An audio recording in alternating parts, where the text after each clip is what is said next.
This is a very good social media podcast where we try to live up to that name every day. I'm your host, Zach Gelia. Let's get into it.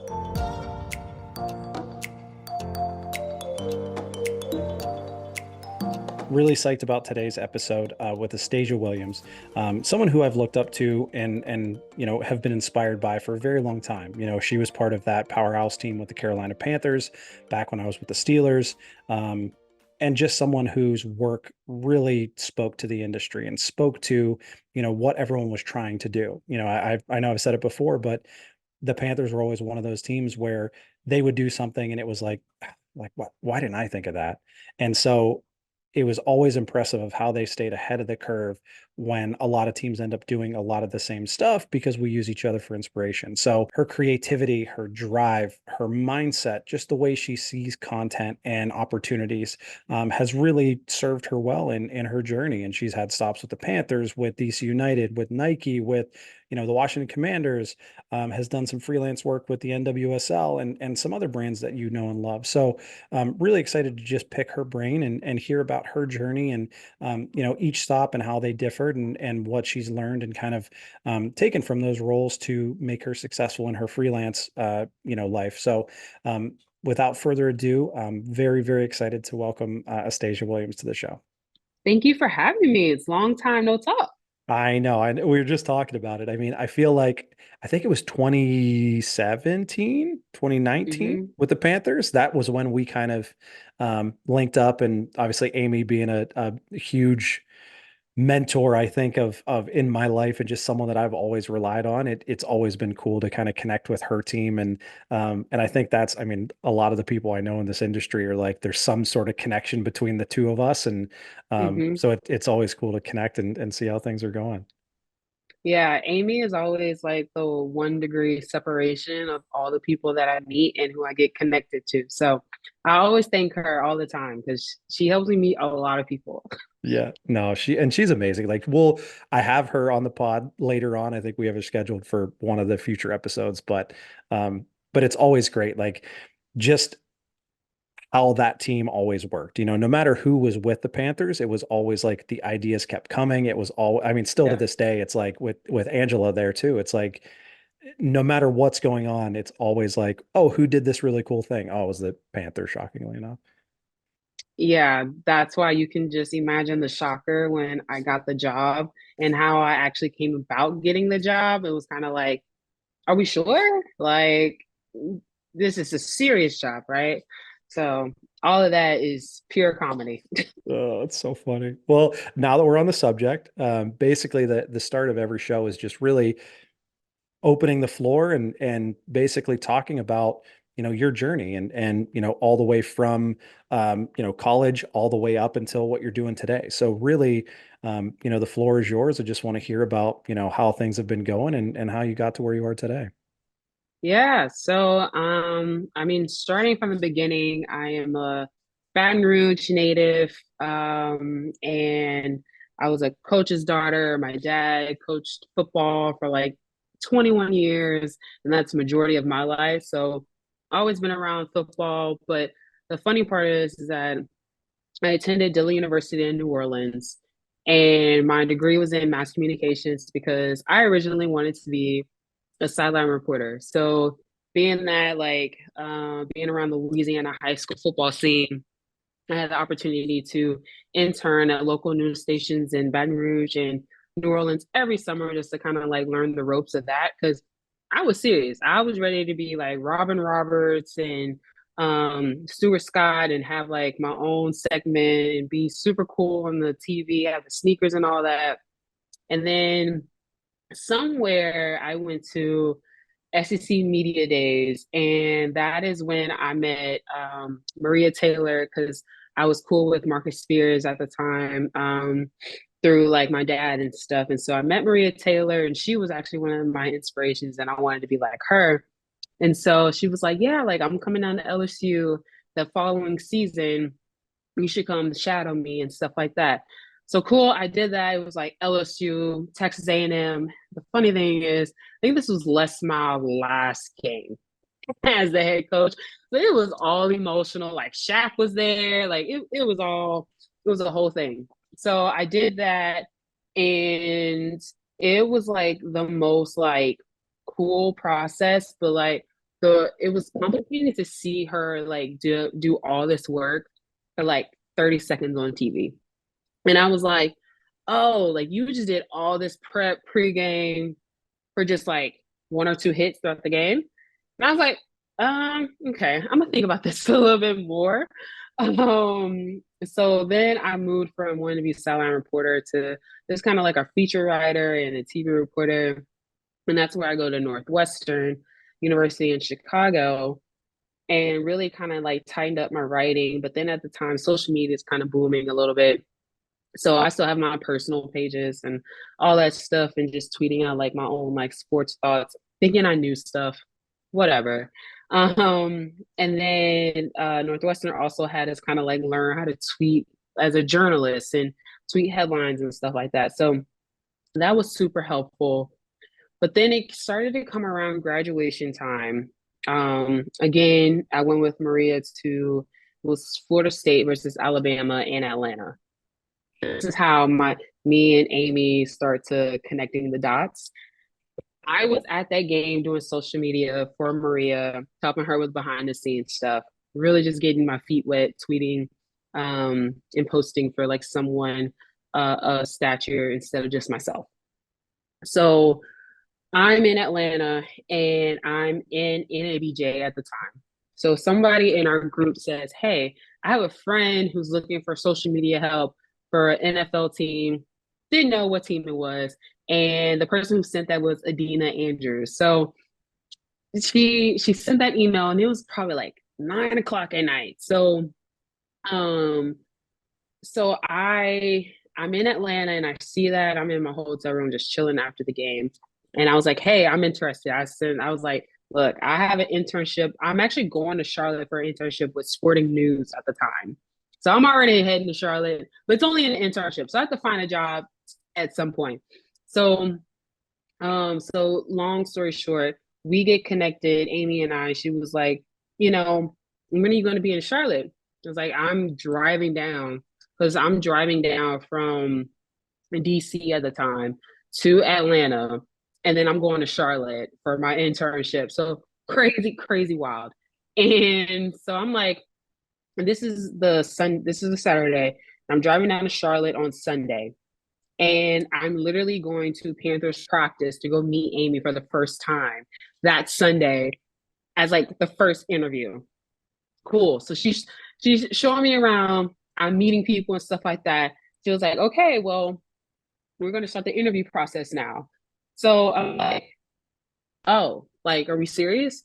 So mind you, I'm starting my internship with Sporting News at the time.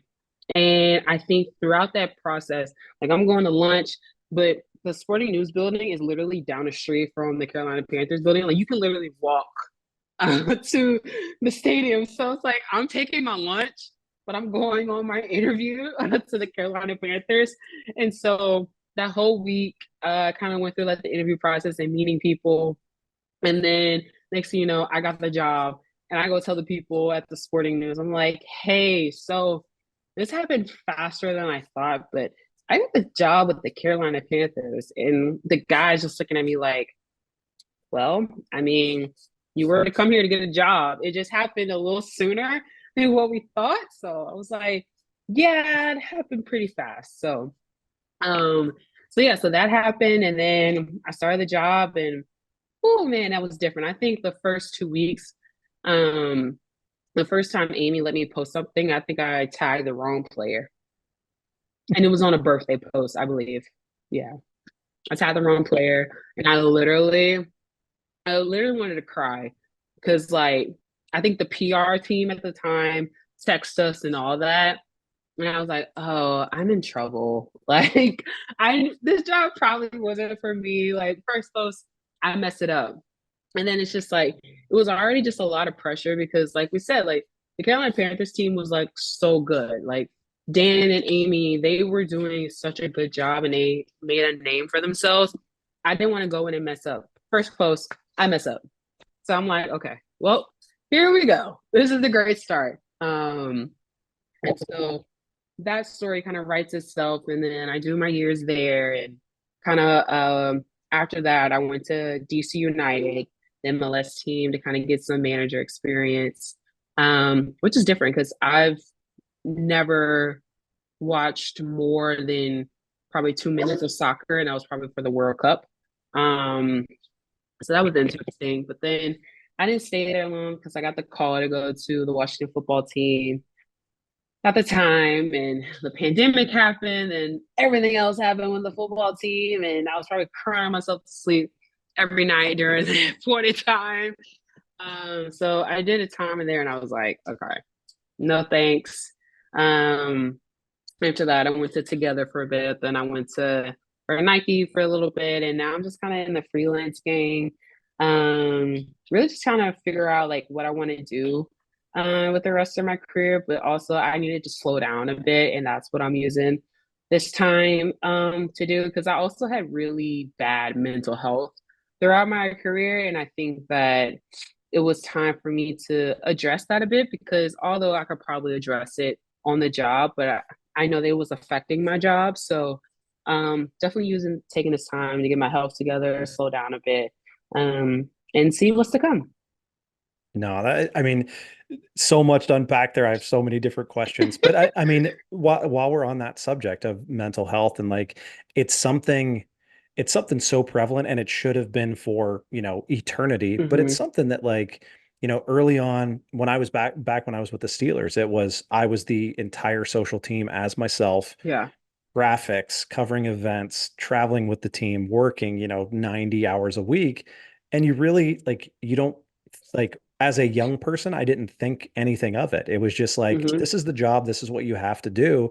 And then it's like, as you continually do it and get older and wiser and understand that, like, it's very similar, like we were talking too, of like of being a parent where, the nurses and the doctors are all telling you, like, make sure you take care of yourself, because if Yeah. you don't take care of yourself, you can't take care of your little one. And it's very much same thing with your career. Like if you don't take care of yourself, Hmm. your career is not going to thrive the way that you want it to. Yeah. And like I posted about that on LinkedIn the other day. It's like, yo, like I hope that as much as you dive into your career and really take care of your career, like take care of you first. And like obviously without going into the details, like I know firsthand, like you can nosedive like to the deep end on the wrong side if you don't take care of your mental health. And I know that I probably was like super distracted on my job just because like my brain was foggy and it's not clear because I'm not taking care of myself outside of my job because I'm trying to do my job perfect. And putting that pressure on myself was affecting the job. So it's crazy out here.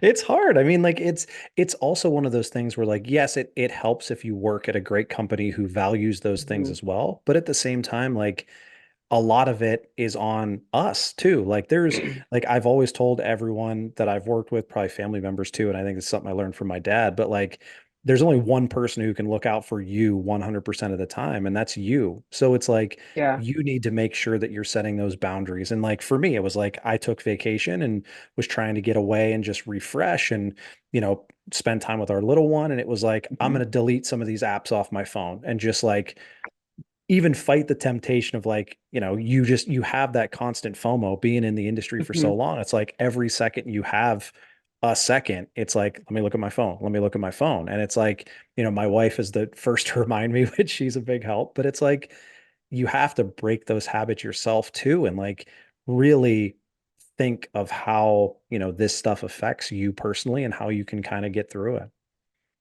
Listen, I am no my phone goes on do not disturb at 8:45 every night.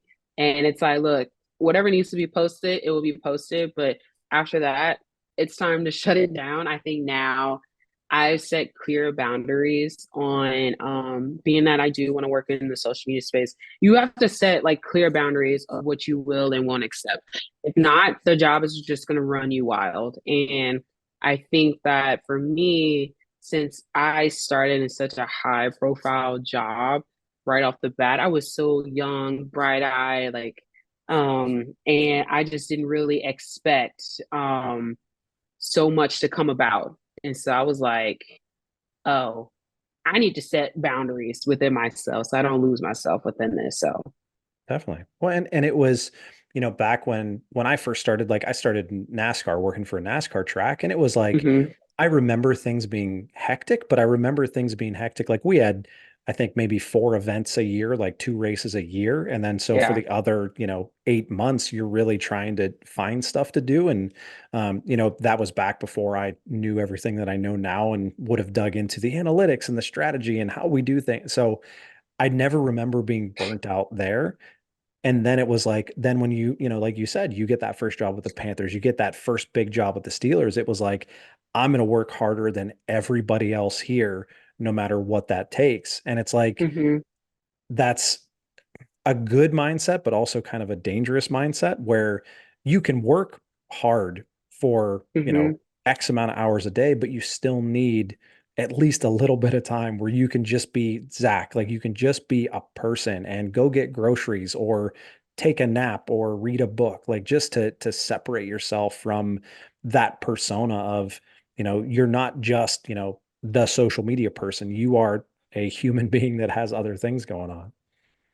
Yeah, and I think after a while, like I stopped talking about my job, like on social media, because especially on my own personal social media, because it's just like I want to separate it. Like I'm me, I am Astasia, but this is just what I do. This is not who I am. So, but I think that like even with you working at the Steelers, I think both of our teams had the pressure on social media to be good all the time. Like it didn't matter if our teams were not doing well, the social media game better be popping. And I think that pressure was weighing on me as I was younger, just because it's like it it is hard like to have a win in social every single time. So with that pressure and being with it being a new job, it was just like, oh, this is a different beast here. Well, and it's So, also hard because no one tallies up your wins. Like no one tallies up mm-hmm, like the great things that you do every day. It's the one, like you said, the one mistake, the one spelling error, the one stupid graphic you put up. Like it's mm-hmm, always like your mistakes are then amplified to millions of people and then even more upon that because everyone loves to, be a troll and yep, one up some brand or be, to really just to provide that negativity that someone who has fragile mental health and is working through some things, it's like that's the yeah. last thing you need, and it's like that's our life every single day. Listen, the new kids now, and I say that as I'm 29, but like the new kids within this social media space, listen, this business has aged me by 10 years. Um, they have it good, but they also have a lot of pressure. And it's like, because you got to be snarky, you got to be clever, you have to be innovative. And I'm just like, oh my gosh, like it used to be so simple back then. And That's I'm just true. looking at the landscape. I'm just like, you go, guys. You do it. That's it. Oh man. Well, that's your comment about messing up the very first post that you made. That like take me back to because like I in the 10 plus years I've been in this industry, I can count how many mistakes I've made on multiple hands. It's not it's not a one hand sort of thing. So take me back to like, you know, how not necessarily how it felt, but how you got through that and really kind of like moved past it. Because that's any mistake doesn't define you. It's how you respond to it and how you continue to move on and get better. So I immediately sent the wrong player from the team account. I sent the player who I tagged wrong. I sent them a DM saying, I'm so sorry. But then Amy comes in. I tell her I tagged the wrong player. No, because PR called and tells Amy I tagged the wrong player. And so Amy goes, okay, it's fine. In her voice, she's like, it's okay, it's fine. And I was like, yeah, I apologize. And so she was like, oh, okay. Now we kind of just made it a bigger deal because we could have just tagged and untagged. But I mean, she was actually more calm than me, but obviously, like she's been in the game longer than me. She's been in more high profile jobs. She has one job that she doesn't really talk much about, so cannot wait for you to talk to her. And I think she's probably going to tell you what that job is. Um, so she understands, and so she was really calm at the moment, and I really appreciated for her for that. And so she was like, just double check everything. This is why we double check everything. And for me, it was I was still getting to know the roster, so it wasn't really a big deal at that point in time. But I did not. I will say that's not the only mistake that I made, but I made sure to always double check because mistakes are going to happen in social. That's just it's just going to happen. Um, it's just you got to make sure it's not like a big mistake. So Right. Well, and I mean, I'm sure Amy was much calmer because she's probably already made mistakes similar to that 16, yeah. 17 times. Cause that's anytime I've ever gone through that with someone who's worked for me, it's like, trust me, I've done much worse. We'll be fine. Let's keep going. But yeah, Mm-hmm. I mean, but like you said, owning up to it. I mean, I remember making a mistake with the Cardinals where, we had a new young receiver who ran this incredible route, but he ran it against obviously our own team. And so like our Mm-hmm. defensive back looks bad. We pile on with some copy that's just like, put him on skates or something like that. So then it was Yeah. like more players started hitting us up saying like you kind of Yeah. you kind of did that guy dirty. So it was very much like not even meaning to. Mm-hmm. We went into damage control mode and like talking to that specific player, talking to all the guys because like it's so important to have those guys on your side and believe in what you're doing because if it's like you're trying to do this, behind the scenes content or get them to showcase their personalities, if they think you're going to make them look bad, you're not getting Yeah. nothing. Yeah. But then it also just comes down to like having a really good like support system within this. Like for me, like outside of Amy, like I've always just felt the need, hey, I'm just gonna ask people around and just ask for help. Like I've reached out to you like when I first got there and be like, how do I do this? Like how do I figure this out? And like other people like Amber from the Colts and Jamie, who was at the Rams at the time, like those are my girls. And they were a really uplifting and supportive system for me when I was in the league and still now. So I think that's also really important. Is like finding your people so that you have people to rely on, to Yeah. support you.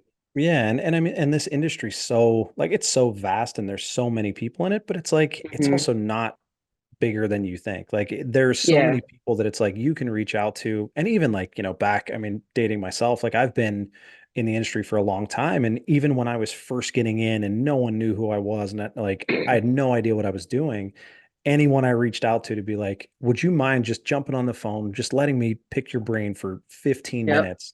And it was like those conversations go on for hours because it's just like everyone's willing to help. And like I don't know if this is the case in every industry, but it's like everyone seems to want to pay it forward and help those. And same thing like you said. I mean, Amy was a big part of my support system. I had others in Cecily who worked with the Patriots and Alex with the Saints and Sam who was with the Eagles. Like we had our own little group. I think it was Jesse who was with the Oh, geez. Texans. So it's like we had our own little group where it was like, yeah, like we'd all been around for a while and it was like we would talk about anything and everything or like did you see this Yeah. change, like are you guys seeing this, and it was just like this easy way to just be like we're all going through this together. Like yes, we work on opposing teams and sometimes rival teams. I mean it was like Yeah. the Steelers and the Patriots talking on a daily basis, right? Like but it's Hmm. like there's so much more to this than just what's happening on the field, and the people who are doing all of this stuff behind the scenes can definitely use that support. Yeah. I mean, my favorite part of the job, especially for when I was working at the Panthers, was really just finding any opportunity to dunk on the Saints. So sorry, Repo, but that was the fun part of the job, obviously. Well, and that's it too, is like it got to a point where like if it, it's always going to come back around. And like there's so many Hmm. different things like to this day, and I believe it was Darnell with the Jaguars, but like when the Jaguars beat the Steelers in the wild card game, when everyone was talking about like, oh, well, you're going to New England, you're going like basically looking ahead. I have Yeah. never been like our team and social accounts had never been torched so hard. And like it hurts, and it's like, man, like this is tough. But Hmm. at the same time, it was like, dude, I respect that. Like you guys had it ready to Hmm. go. Like this was like shit, like just perfect. Like you could not have made us look any worse than Yep. you did. And it's like, and like obviously it like what goes around comes around and things happen. And like I think even this year it was like the Jaguars got knocked out of the playoffs and got this and the Steelers got in. And it was like they were waving the terrible towel. The Steelers kept the Hmm. receipt, went back at them. So it's like it all comes around, but it's like it's it's sometimes it's hard to separate like the Yeah. personal from what's going on, but at the same time, like if you have these relationships already, it's like, I could text that dude and just be like, like that one hurt, but well played. Listen, between us and the guys at the Falcons, I think it was like I know one of those folks, we got in a lot of trouble. 'Cause we were going back and forth with the Falcons. Like this was one where it wasn't like aha funny. It was like funny or too far. But I mean, it was just kind of like us and Nico taken a little bit too far. But you do have those moments, and that's where it's just kind of like now, like these social teams, like they're like really edgy. And I think like now, I don't know if I can be that edgy. So I think I have like PTSD. And I'm just like, I'm so glad that social teams now have all this free reign. I would have been like, are we sure? Is that what we really want to do? I've lost my edge. I'm just like, I think I'm good on that area.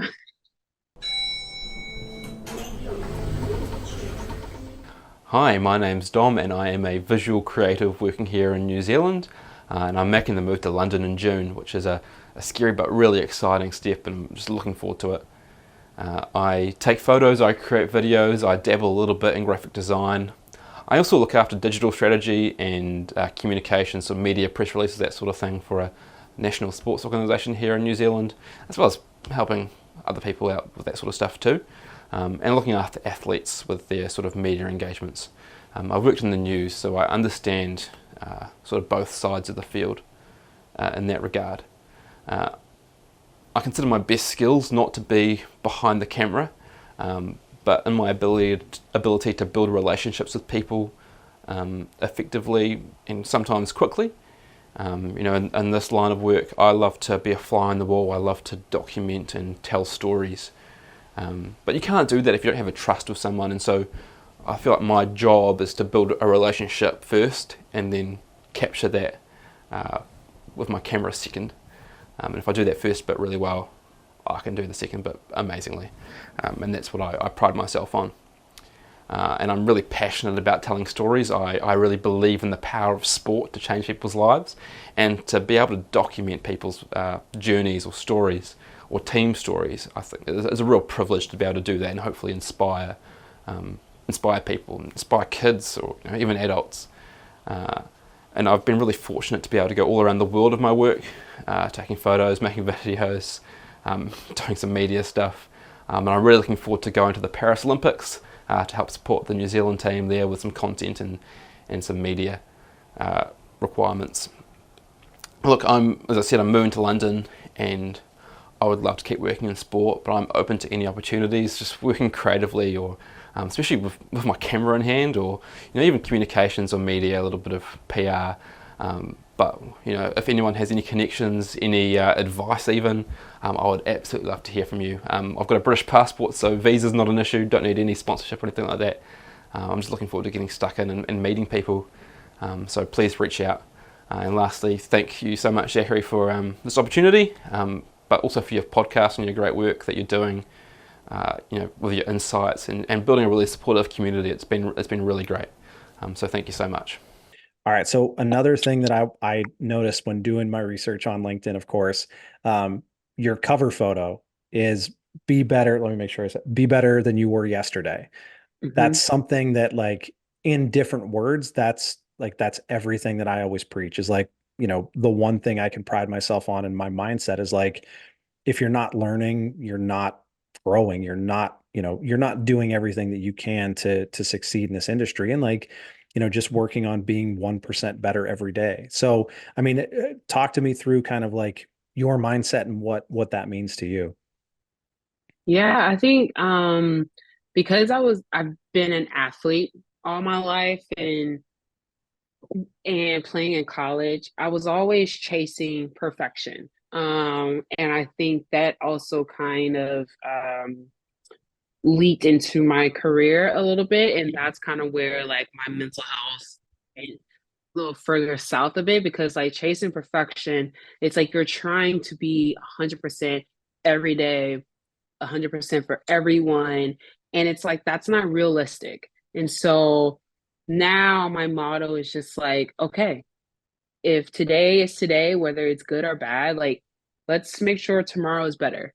And then like find a win today, make it a better win tomorrow. And so now it's just like being okay with taking L's and falling down and because they're all just kind of like lessons and then using those lessons to just be better the next day. Not 100%, but taking the time to really fully um like grasp and really just get better at your craft. So No, that's something that's so important. And like, growing up as an athlete myself, like that's again, like that's always the mindset is like be yeah. perfect. Like you can't make mistakes, be perfect. And it wasn't until I've always called myself a perfectionist and I want things to be perfect. But like I remember my interview with the Pirates actually, and it was with the portion of the interview was with Niley Rousseau, who's our VP of strategy with the Pirates. And one thing I love about her, she always kind of makes me think differently than I normally do. And like, Mm-hmm. you get stuck in your ways, you get stuck in how you do things, how you say things. And she kind of stopped me when it was like I was describing myself and my mindset. And she's like, well, Yeah. perfectionist is like that's not really a thing. Like that's Yeah. like being perfect is impossible. Like you're Mm-hmm. just like you said, you're striving to be better, but you're never going to Mm-hmm. be perfect. So it's not like Mm-hmm.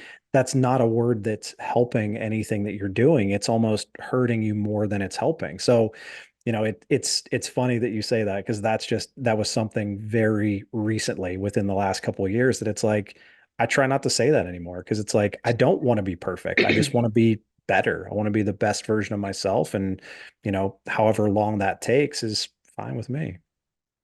Yeah, now I'm learning that the ego is going to be the downfall of you. And once you take that out, it's like, okay, don't be afraid to fall. So, like, right now, I'm training for a marathon to run in Paris in April. So, what they say is that every run is not going to be fun. It's not gonna be pretty. It's gonna suck. Like for some reason, I decided to become a run girly in summer, but that just meant that I signed up for this marathon in spring, which means I have this block of running in the winter that completely sucks. And it's like, all right, you've already signed up for the race, so you can't stop. So it's like it's freezing cold. I am so slow because I'm cold. I can't breathe. It's raining and it's like, all right, but I know when I get to the other side, it's pretty, it's Paris, I'm crossing the finish line and all that stuff. But it's just like, it's that 1% that we were just talking about. So now I'm really learning that patience and that slow stew of growing into something great. So I think that's also why I'm happy I took this time to slow down a little bit. And it's really helping me like perfect my craft within social. Like I just took the time to get on LinkedIn and really use the LinkedIn learning. I hope people aren't sleeping in those because it's a whole bunch of classes in there, taking the time to slow down and learn that and kind of read how the field is going. And so granted, not everyone has that time to do that, but that's what I'm kind of using my slow down time to do. Well, you bring up a an amazing word that I don't think gets used enough in this industry is patience, Mm-hmm. because the nature of what we do is we need this stuff out as fast as physically possible.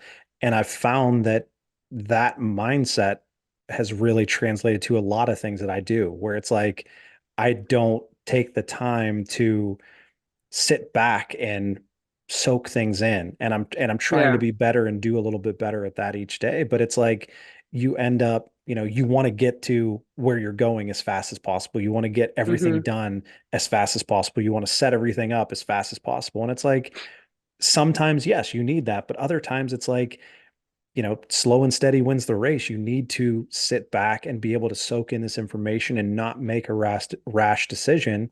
And that's not really like, it's kind of almost counterintuitive to what the mindset is in this industry. Yeah, I mean, I think when I was at Nike, like, with their strategy was like they're not posting every day or like 3 times a day, like how we were doing on the team side.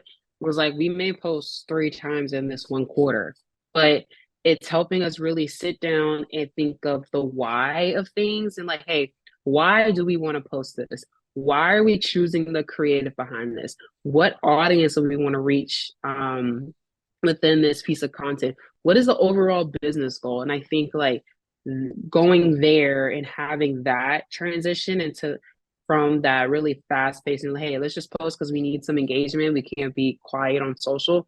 I think going from that mindset to where I was at Nike was like night and day, but it was that night and day that I needed to where it's like, okay, we don't have to go so fast.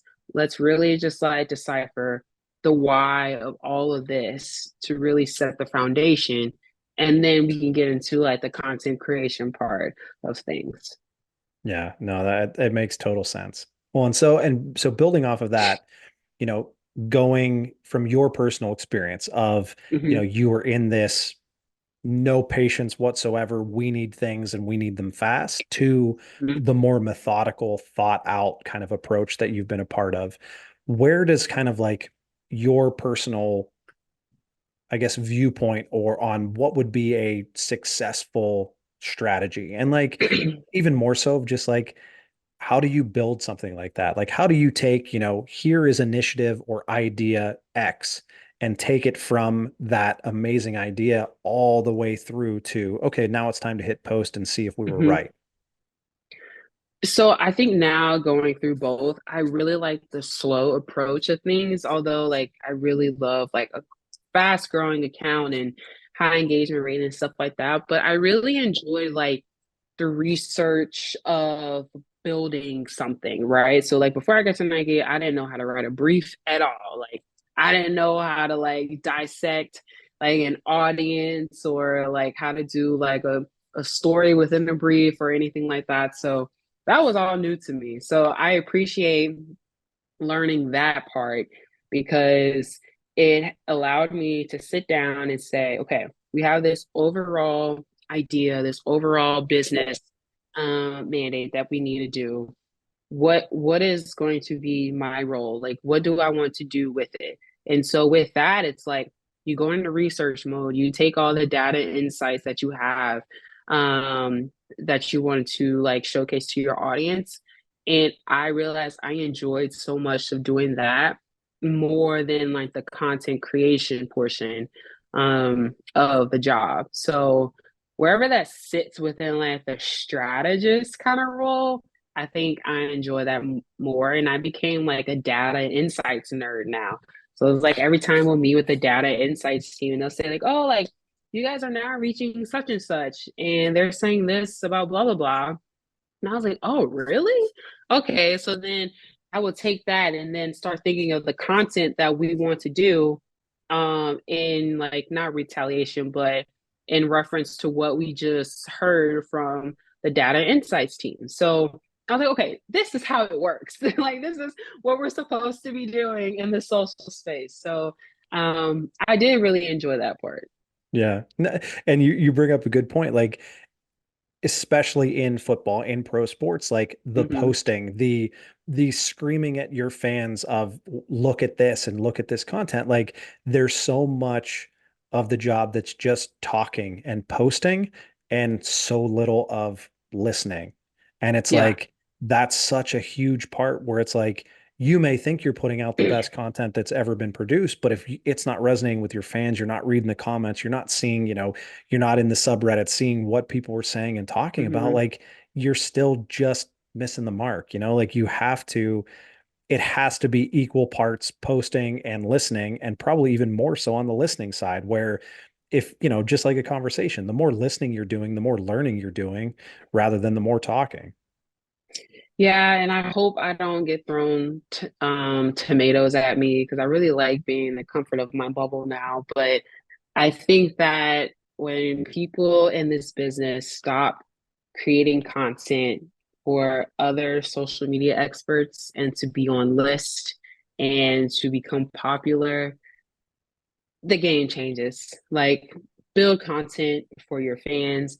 And I would say 9 out of 10, don't even build content for your CEO, because your CEO is your CEO of the team or for your brand. Like, you need to build content for the audience that you already have and the audience that you want to reach. So that's just, I don't even know if that's a hot take anymore, but that is my hot take. So that's all for that. No, I agree. It's very much like it's a game of comparison. And, you know, like I said, like we look to the Panthers, we look to the Vikings, we look to other teams for inspiration. So it's like you almost naturally compare yourself to them Hmm. without almost knowing that it's like you're Hmm. almost creating content to one up the Panthers. And it's like that's not the job. And it's like you know, Felicia Johnson, who I had on the show earlier, she was with the Vikings back Hmm. I think it was like around the same time actually, Yep. 2017.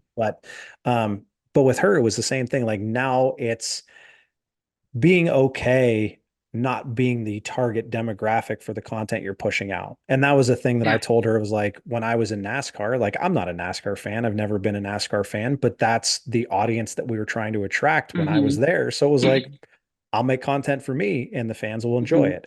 And to an extent it worked. I don't think we did enough research and listening back then, but like nowadays it's the same thing. Like 38-year-old me is not our audience on TikTok. So it's like, Yeah. I'm okay if the content doesn't resonate with me, as long as it's hitting our business goals, it's speaking to our fan base, it's, you know, it's checking all those boxes. And it's like, it's definitely the boxes are not to check for other, you know, sports teams or other graphic designers or other producers to be like, oh, I like that, I'm going to take that. It's, you Hmm. know, what do your fans want to see and how can you connect with them on, you know, the most basic levels.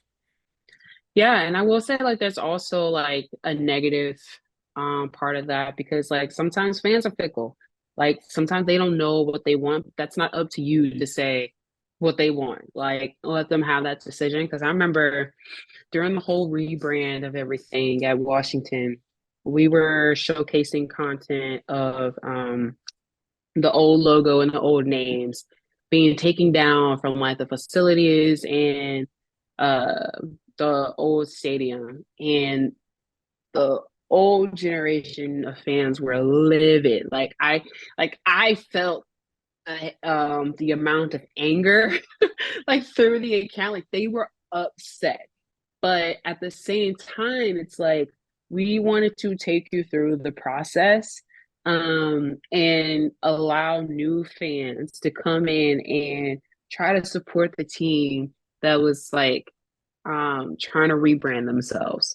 So it's like, hey, we're not like completely erasing our history like on the field, but we do have to change this huge like dark cloud over our team.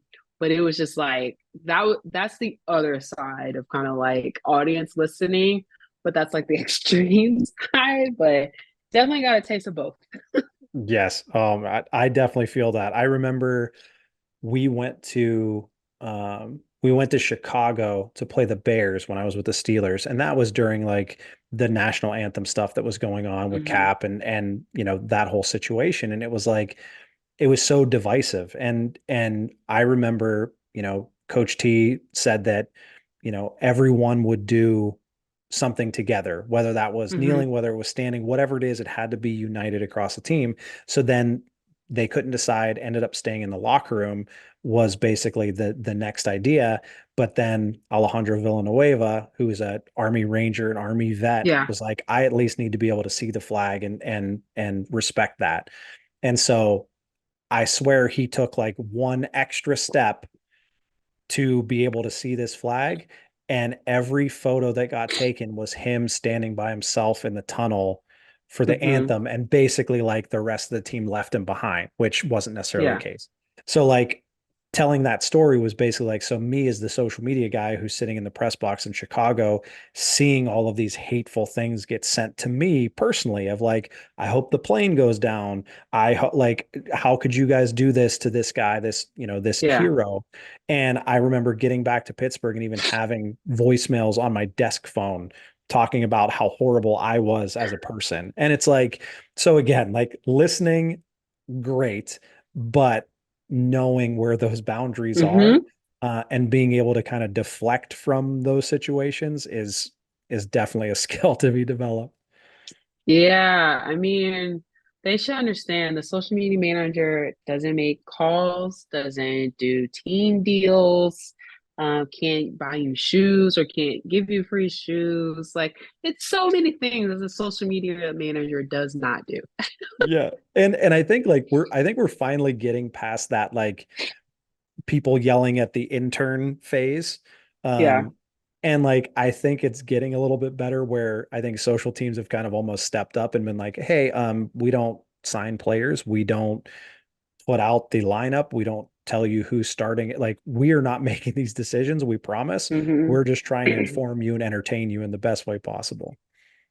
I mean, one of my favorite trends is like when a team wins. I love when whether it's like Super Bowl or NBA championship or whatever, the admin is like, "Yo, we're logging off. We just won a championship. We're gonna holler at y'all like next week." Like that is my favorite thing in the world because the content is gonna be there. Like you guys saw what happened. Like, girl, you think I'm about to sit here and post this stuff after we just Right. won a Super Bowl? Are you kidding me? Mm-mm. That We gonna was log out. Yes, I love that. Still to this day, like so Terry Rogers, who was the head of social with the Pirates before I got here, and he's Hmm. a good friend of mine that I knew back when I was with the Steelers.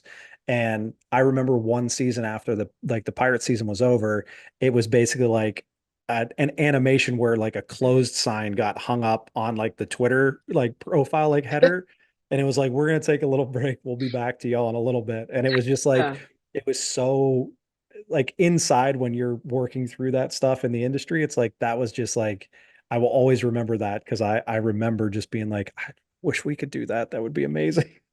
Yes, like just that is probably like my favorite thing, and just seeing teams to really allow like their content teams who do amazing work to just be like, just log off. It's okay. Enjoy this. Oh man. Well, so I want to take a slight turn and talk a little bit more about kind of like that next generation and the kids that are out there who are really prepping for their careers in this industry and looking for those first jobs, looking for any opportunity to really getting their foot in the door. What would be kind of your piece of advice if there was one thing that you could tell them in their journey or as they're starting their journey, what would that piece be?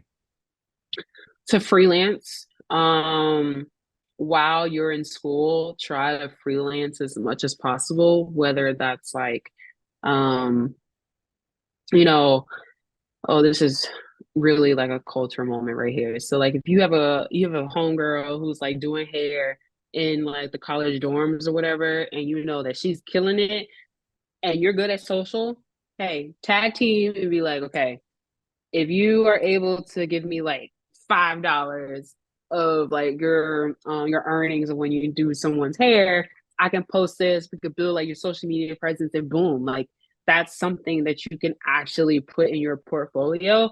And just having like those little things that kind of grow into years of experience, because I will say the social media jobs are getting kind of wild. One, I think a lot of social media jobs are confusing social media manager and content creator. They're not the same. Um, that's an issue. So that also says like the industry is getting really budget tight and trying to like get a 2-for-1 deal. So that's a little bit upsetting. But I'm seeing jobs posting that need like 10 years of experience, and I'm just like, 10 years? Social media didn't really pop off until like 7 years ago. So how is someone supposed to have like 10 years of legit experience in social media where it really just got here? So also seeing that, it's just like, okay, well, if that's the game that you want to play, it's really just going to have like the younger generation kind of get creative as much as possible and as early as possible to get that experience. But I think that what's going to happen is that it's going to be a lot of content creators and influencers that want these social media manager jobs. And I think that's why the two jobs are kind of getting conflated a bit. Just because they're almost being one of one now, if that makes sense. So that's my only advice. And then if you're in sports, like find a way to get involved with your college teams. Doesn't matter if you go to a big school or not. Big big school, D1, D2, NAIA, whatever. Like doesn't matter. Find a way to get involved with your sports team. And I know it probably won't pay much. It may not pay at all. But sometimes you really just need that one opportunity to really help. Well, and you bring up a good point too. Like, I don't know how many other industries where you can literally make experience for yourself. Like, there's not Yeah. necessarily, doctors going to med school who are then being doctors in some side hustle. You know what I mean? Like, Yeah. it's like this podcast is a great example. Nobody's paying me to do this. This is all about like experience, learning, helping the next generation. Like, it's all stuff that I can literally do myself. Like, Hmm. shoot, edit, prepare for the interviews, like all this stuff. It's like this is getting me a lot of great experience that like who's to say anyone can't do this stuff, and Hmm. like you said, the example of doing hair and like being able to be that person to help them and help them succeed too. It's like there's so many ways where it's you can show that creativity. And when hiring managers are looking for content creators, it's not always like, you know oh, this person worked for Notre Dame football and Yeah. the Atlanta Falcons and now they're ready for us. It's like, hey, this person manages this TikTok account and creates everything for it and has really made it into what it is. And it has, 200,000 followers. Like that's impressive on its own. And Hmm. that's a resume building thing that you just created out of nothing. Yeah. And then, and also, like, don't worry about all these fluffy buzzwords that the social media people like to throw away around. Like, social media is really point blank and simple. It changes every day. So to me, nobody is an expert. We are all literally just learning. Like, for some reason, YouTube is now promoting short videos. TikTok is boosting up long videos, and is now like probably the biggest search engine with all social. Like it's 2024 now, so like who knows what's going to happen within next month and what's going to be popping. So like this thing is ever changing, and I really think like even with the welcoming of AI, who knows what AI is going to do. So I would say just always be a learner and always try to ask questions within this, because it's never going to be the same. No, anyone who tells you that they have it all figured out, I would love They're to talk to lying. that person because yes, there is no They're lying. there is literally no possible way. Like that's Mm-mm. always I find it funny anytime I do interviews for, kids in college that are doing papers and stuff. And it's like, what do you think is next? And it's like, honestly, I have no idea. Like I can give No. you kind of like where I think things are going, but like even that, I mean that like there are people who run these companies that run like that own these platforms. It's like tomorrow they could decide, you know what, like this is now a shopping app and Instagram is gone. And it's like, okay, well now we have to figure everything out again. And it's like, so yeah, I would say building off what you said, it's like it's okay to not know everything because everyone in this industry is right there with you. Hmm. And I will say, another thing that I learned from Nike was that like how how do we get a consumer off the social platforms into like Nike's own ecosystem, which it was like the apps and stuff. And that just caused me to learn like, oh, so social is not the end all be all, right? So like learn like how an app works, learn how email works, learn how like membership marketing works. So it's like just know that social media opens the door, but like once you get in, like use the opportunity. Hey, you need to learn everything else because it's so much more out there than just like the cool content and the follower growth. Yeah, no, I couldn't agree more. Well, I have one more question, and then we'll get into some. I Mhm. have some quick hitters at the end of just goofy things that we can talk through. But the one thing, and I think we've covered a lot of it, but um, how can we make this industry better for those that are in it now and those who are coming next? Um, okay, great. I will say, uh, wow, that's kind of hard. Because I really do think like the kids, they're going to turn this industry around. Like they're not playing with their PTO, they're not playing about their mental health. Like they're going to have the work and home balance. So I will say like let's keep that up, and I want to keep like preaching like more collaboration within each other. Um yeah, and I will say like for social media managers to have like more autonomy and not just think like, oh, can we post this um and just toss this up and stuff like that. Like to me, I think social media managers are probably going to be the next CMOs just because like they're on the front lines of the audience and the in line for like the business. So it's like they're seeing it both ways. So I do think we're going to be the future leaders one day. So yeah, I think that would be my only I love it. Yeah, couldn't have said it better myself. thing. Well, so I'm going to get into, like I said, these are super quick. Some of them are pop culture, some of them are social media based, but answer them as quickly or as slowly as you want, and we'll Okay. wrap it up from here. So, you touched on this a little bit, but what would be your least favorite industry buzzword? Oh gosh. I have to say, authenticity. That that is a buzzword that I cannot stand right now. Because what does that really mean? You know, like who are we really talking to when we toss that word out? So that would probably be my one. No, I agree. I've caught myself because I basically at this point in my career, I like speak in industry buzzwords. So it's like I'm Yeah. always interested to hear what everyone says is like, oh yeah, I Mhm. probably say that too much. Yeah, like be authentic in what? Like, what do you mean? Yeah. Like be yourself, of course. Like it isn't that the whole Yes. point of everything that we're doing? So no, I definitely feel you there. Parks and Rec or The Office? Neither. I've probably seen one episode of The Office. I don't think I've ever seen an episode of Parks and Rec.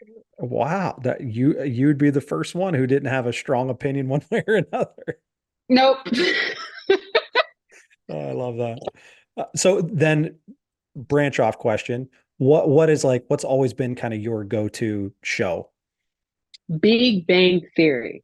Oh, that is a good one. Quality TV. Okay. Quality TV. I love it. That's a great one. I feel like I got through like maybe 4 or 5 seasons and I watched them like 16 times each and then I kind of Hmm. fell off and haven't watched the rest. So I need to pick that back up. Yep. It's fantastic. Friends or Seinfeld? Seinfeld. Ranch or Cool Ranch or nacho cheese? Cool Ranch. TikTok, Reels or Shorts? Oh, that's a good one. I have to go with TikTok. Vine or MySpace? Vine. I think that Vine's winning in a landslide on that one. And then my very last question would be rate the finale of Game of Thrones 1 to 10. So I've never watched Game of Thrones. You Sorry. you are not alone in that That answer, I think probably it's kind of a 50-50 split of like either it was the worst thing you've ever seen or you've never seen it. So, uh, Nope. no, don't feel bad there. Well, honestly, I go ahead. I will. Sorry, I will take that back. I'm gonna have to say MySpace because I was queen. Listen, I didn't realize that I was doing a lot of like tech work within designing my page, and really making it cute, and then setting my playlist and my top five. Yeah, That was the I'm gonna have to beginning. go with MySpace. Yeah. Oh, I love that. All right. Well, honestly, I can't thank you enough for being on the show. I definitely learned a lot, and it's always great to just catch up and see how everyone's Yeah. doing. Yeah, no, this is great. And I'm so glad you picked this up and allowing this to be an outlet for you outside of your job, although it is talking about jobs, but you found your outlet, which everyone needs. So super happy you have that and everything you're doing and growing your family. I appreciate it. All right. Well, Of everybody, course. thank you. Thank you so much for listening. This has been another episode of a very good social media podcast, where we try to live up to that name every single day. Thank you, Astasia, for being here, and we'll talk to everyone soon.